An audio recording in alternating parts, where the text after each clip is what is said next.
အမျိုးသားတွေအတွက်ထူးထုတ်လုပ်ထားတဲ့ဇနီးတီအတူ ထုတ်လုပ်တဲ့နေပညာစက်ရုံတစ်ခုအကြောင်းဖြစ်ပါတယ်ထုတ်လုပ်လိုက်တဲ့ဇနီးတီတွေကိုဆီလီကွန်အစိတ်ပိုင်းတွေနဲ့ပေါင်းစပ်တည်ဆောက်ထားပြီးရုပ်ရည်ခန္ဓာကိုယ်ပုံစံတွေကိုမိမိစိတ်ကြိုက်မှယူနိုင်တယ်လို့ပျက်စီးသွားရင်လည်းစက်ရုံကိုပြန်ပို့ပြီးပြုပြင်နိုင်ပါတယ်ဒါကြောင့်လည်းဒီနေ့ကိုနေပညာကိုစိတ်ဝင်စားသူတွေဟာတန်းစီပြီးဝယ်ယူနေကြတာပါဒါပေမဲ့ဒီရုပ်ရှင်စက်ရုပ်တွေမှာအသက်ကိုအန္တရာယ်ပြုနိုင်တဲ့အားနည်းချက်တစ်ခုရှိနေမှတော့ဘယ်သူမှမသိခဲ့ကြပါဘူးဒီနေ့မှာတော့စက်ရုပ်ဇနီးတီကိုအသစ်ဝယ်ယူထားတဲ့မိုးစိမ်မွေးနဲ့မျိုးသားတယောက်ရေချိုးနေတော့သူ့ရဲ့စက်ရုပ်ဇနီးတီအိမ်မှာရှိတဲ့စံပင်6ခန်းစားစင်ဖန်ကိုယူလာပါတယ်။ဘာမှပြောဘဲနဲ့လက်ထိုးလိုက်တဲ့အခါမိုးစိမ်မွေးနဲ့မျိုးသားစက်ရုပ်ကိုချက်ချင်းပြန်ထားဖို့ပြောပါတယ်ဒါပေမဲ့စက်ရုပ်စကားနားမထောင်တဲ့အပြင်မျက်နှာမှာထူးဆန်းတဲ့အပြုံးတစ်ခုကိုပါပေါ်ပြလိုက်ပါတယ်ချက်ချင်းဆိုသလိုပဲစံပင်6ခန်းစားကိုရေချိုးကန်နဲ့ကြစ်ချလိုက်တဲ့အခါရှက်စစ်တာဟာသူ့ရဲ့ခန္ဓာကိုယ်ကိုဖြတ်တန်းသွားပြီးသူဟာရှက်စစ်ရှော့ဖြစ်ကချက်ချင်းပဲအသက်ပြောက်သွားပါတော့တယ်အကြောင်းရင်းကတော့အတိအယံရှိတဲ့ဒီစက်ရုပ်တွေမှာကိုယ်ပိုင်တီးစိတ်ချိုးသစ်ခရူဂျန်ပေါ်ဖွာလာပြီးလူဖွဲ့စည်းပေါ်လက်စားချေဖို့ကြိုးစားနေကြလို့ပါပဲဂျော့ဖြစ်ဆိုတဲ့လူငယ်တယောက်ကတော့သူ့ရဲ့ဇနီးတီကွယ်လွန်သွားတာကိုမသိရှာပါဘူးစက်ရုံရဲ့ကြော်ညာထဲမှာဘယ်သူရဲ့ပုံစံကိုမဆိုပြန်လည်ဖန်တီးနိုင်တယ်ဆိုတာကိုကြည့်ပြီးချက်ချင်းပဲအင်တာနက်ကနေမှယူလိုက်ပါတယ်ဝန်ထမ်းတွေကလည်းအိမ်ရောက်လာရောက်တက်ဆင်ပေးပြီးဇနီးတီဖြစ်ရှင်တလာဖို့အတွက်ဆေးရည်တွေကိုသူတို့ရဲ့ခန္ဓာကိုယ်ပေါ်မှာလိမ့်ပေးလိုက်ပါတယ်ညတန်းခေါင်မှာစက်ရုံဇနီးတီအသက်ဝင်လာပါတယ်ဒါပေမဲ့အိယာပေါ်ကိုတက်လာတဲ့ခွေးလေးကိုမြင်တဲ့အခါစက်ရုံဇနီးတီဟာ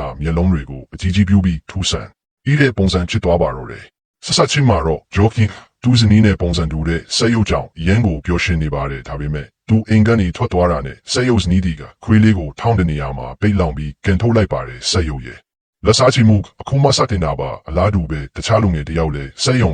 ရုပ်တရုပ်ဝယ်ယူခဲ့ပေမဲ့နေရောက်တော့စက်ရုပ်ရဲ့ဓာတ်နဲ့ထိုးတာကိုခံလိုက်ရပါတယ်သူစက်ရုပ်ရဲ့အလုံးလုံးပုံကိုနည်းနည်းလေးစိတ်ပြမိတာကိုပဲစက်ရုပ်ရဲဆက်ဆက်လက်စားချီလိုက်တာပါဂျော့ခီရဲ့စက်ရုပ်ဇနီးတီကတော့မနက်စာတွေကိုဒီခင်းပေးတဲ့အခါဂျော့ခီအပေါ်စီးကနေခံစားရပြီးပျော်ရွှင်နေပါတယ်ဒါပေမဲ့ညထိုင်းမှာသူတို့အတူတူအိတ်တဲ့အခါစက်ရုပ်ဇနီးတီကလူတွေဘာလို့အချင်းချင်းတက်ဖြစ်နေကြတာလဲဘာလို့ကားတွေလေထုကိုညင်ညမ်းအောင်လုပ်နေကြတာလဲဆိုတဲ့မေးခွန်းတွေကိုမေးမြန်းနေရှိပါတယ်ဂျော့ခီကတော့စက်ရုပ်ဒီကဘာအကြောင်းကိုသိချင်နေတယ်လို့ပဲထင်ခဲ့ပါတယ်သူအလုပ်သွားချိန်မှာတော့ရေမီတာလာစစ်တဲ့သူကအင်ကိုရောက်လာပြီးတယောက်တည်းရှိနေတဲ့စက်ရုပ်ဇနီးတီကိုအနိုင်ကျင့်ဖို့ချက်ဦးစားပါတယ်ဒါပေမဲ့စက်ရုပ်သူ့ရဲ့ကိုခံအားစနစ်ချိုးတဲ့ထွင်ရှင်ကိုအသုံးပြုပြီးရေမီတာသမားကိုအလွယ်တူတပ်ဖြစ်လိုက်ပါတော့တယ်ဂျော့ခီရဲ့အမချစ်သူကလည်းသူ့အိမ်ကိုလာလေရမှာစက်ရုပ်ဇနီးတီကိုမြင်ပြီးလန့်ချသွားပါတယ်ခမချစ်သူဒီစက်ရုပ်ကိုဖေရှားပြဖို့ဂျော့ခီကိုအကြံပေးပါတယ်ဒါကိုတော့စက်ရုပ်ဇနီးတီကြားသွားပါတယ်အမချစ်သူအိမ်ကပြန်သွားတော့ဂျော့ခီကအိမ်နီးချင်းကိုသူ့စက်ရုပ်ကြောင်မင်းမြန်းပါတယ်အိမ်နီးချင်းမှာလည်းစက်ရုပ်ဇနီးတီရှိပါတယ်ဂျော့ခီက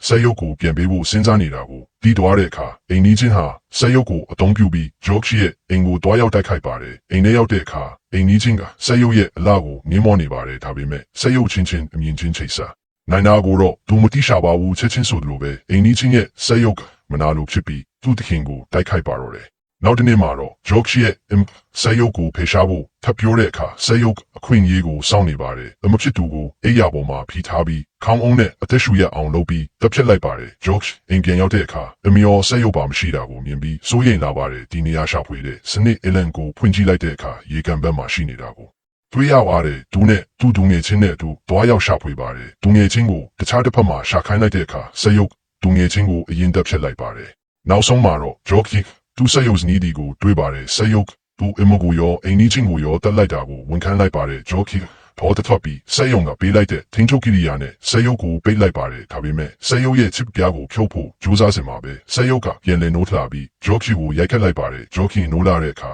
အိမ်မှာသူ့အမနဲ့သူ့ဒူငယ်ချင်းကိုစက်ရုပ်ဖြစ်ပြောင်းလဲထားတာကိုမြင်ရပါတယ်သူဘာလို့ဒီလိုလုပ်ရတာလဲလို့မေးတဲ့အခါစက်ရုပ်မိသားစုအသစ်တစ်ခုကိုတိဆောက်ရှင်လို့ပြန်ဖြေပါတယ်နောက်ဆုံးမှာတော့ဂျော့ခီစက်ရုပ်တွေကိုပိတ်လိုက်နိုင်ပေမဲ့သူ့မိသားစုကတော့ထာဝရထွက်ခွာသွားပြီးဖြစ်ပါတယ်ဒီရုပ်ရှင်ကတော့လူကုန်ညံစေးရဲ့ကောင်းကျိုးဆိုးကျိုးတွေကိုပြသထားပြီးစနစ်တကျထိန်းချုပ်မှသာအကျိုးရှိမယ်ဆိုတာကိုသတိပေးလိုက်တာပဲဖြစ်ပါတယ်